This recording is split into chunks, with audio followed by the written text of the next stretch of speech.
20. decembrī Liepājas Universitātes lielajā zālē notika seminārs par saules enerģiju. Semināru organizēja biedrība Saules enerģijas domnīca sadarbībā ar Viļņas Ģedimina Tehnisko universitāti. Semināru atklāja Liepājas pilsētas domes priekšsēdētāja vietnieks Gunārs Ansiņš. Laikam ejot uz priekšu parādās arī jauni izaicinājumi. Un viens no tādiem izaicinājumiem ir saules enerģijas izmantošana Liepājas pilsētas saimniecības vajadzībām. Un šajā gadā mēs uzsākām ar 2 pilotprojektiem. Saules paneļus mēs esam uzstādījuši policijas ēkā, kas tika šajā gadā pilnībā renovēta un rekonstruēta. Un arī vienā no lielākajām pilsētas skolām, 2. Puškina vidusskola. Šodien Latvija ir tādā izšķirošā situācijā, jo valstī tiek apspriesta jauna stratēģija, kas ietekmēs noteikti mūsu dzīvi turpmākajiem 15 gadiem. Un, manuprāt, es aicinātu ekspertus un cilvēkiem, kam ir viedoklis par šo tēmu, tomēr komentēt šo dokumentu, jo konkrēti, piemēram, par saules enerģiju šajā dokumentā 3 reizes tika minēts šis nosaukums saules enerģija. Tas ir stipri vien par maz. Seminārs notiek projektā, kurā ir iepazīta Vācijas, Dānijas, Zviedrijas, Somijas, Igaunijas, Latvijas un Lietuvas politika un atbalsta mehānismi saules enerģijas veicināšanai.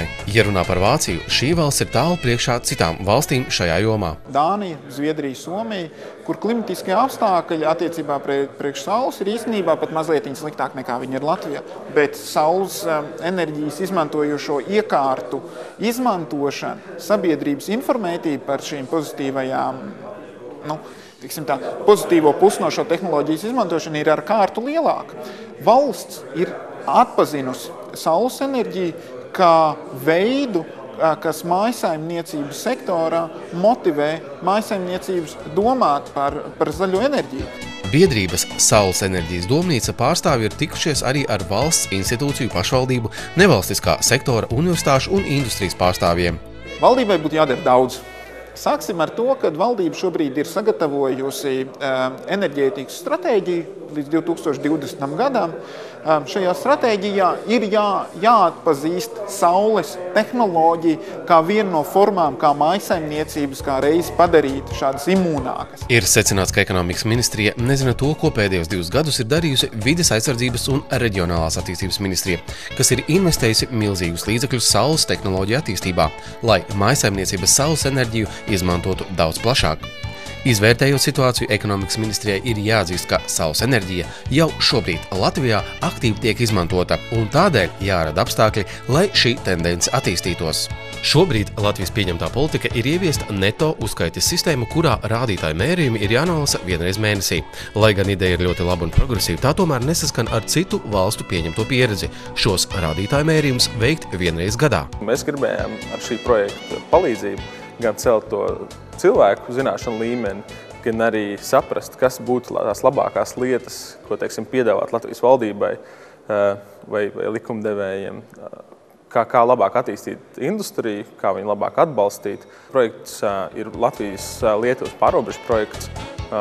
Mums ir Eiropas reģionālās attīstības fonda līdzfinansējums 85% apmērā un arī 5% valsts līdzfinansējums. Svarīgi ir uzsvērt, ka saules enerģiju var izmantot tādās vietās, kur parasto elektroenerģiju piegādāt nav iespējams vai ir sarežģīti to izdarīt. Labs piemērs ir Kolka. Kolkas ragā tika izvēlēts uzstādīt lampas 2 iemeslu dēļ. Pirmais iemesls ir tāds, ka šeit ir nacionālais parks, tātad Kolkā, un tur nedrīkst ievilkt nekādus elektroenerģijas tīklus. Neko nedrīkst rakt, neko nedrīkst vilkt. Līdz ar to bija uzreiz iespēja sadarboties un uzstādīt šīs lampas. Īstenojot šo projektu, Kolkas ragā ir uzstādītas 4 lampas, no kurām 2 darbojas tikai ar saules enerģiju, bet 2 kombinēti gan ar saules enerģiju, gan arī vēja enerģiju. Šobrīd tas, kas notiek Latvijā, ir tas, ka tiek uzkrāta pieredze. Kā to darīt? Un kā to pieslēgt tīklam, vai to nepieslēgt tīklam, vai likt apakšā mājas pagrabā akumulātorus, kur to enerģiju uzkrām, ja mēs runājam par elektroenerģiju. Tad mēs saprotam, ka šobrīd šī zināšana ir jāuzkrāj, un pēc gadiem 3 vai 4, kad enerģijas cena neaizbēgam Latvijā ceļās, bet saules paneļu cena no 5000 eiro pirms 4 gadiem ir nokritusi līdz 4000 eiro pirms pusotra gada, un šobrīd vidēji Skandināvijā viena instalācija maksā 3000 eiro par 1 kW jaudas uzstādīto paneli. Jāsaprot, ka arī šajā jomā tehnoloģijas attīstās. Pēc gadiem tās būs savādākas, varbūt lētākas, bet svarīgi saprast, ka tas ir ieguldījums ilgtermiņā no uzstādīšanas brīža. Latvijā apmēram 50 mājsaimniecības klimata pārmaiņu finanšu instrumentu programmas ietvaros jau ir izdarījušas pieprasījumu, lai uz privātajām mājām uzstādītu saules kolektorus. Jūs to varat izdarīt arī ar kompāniju palīdzību, kuras nodarbojās ar šo saules kolektoru uzstādīšanu.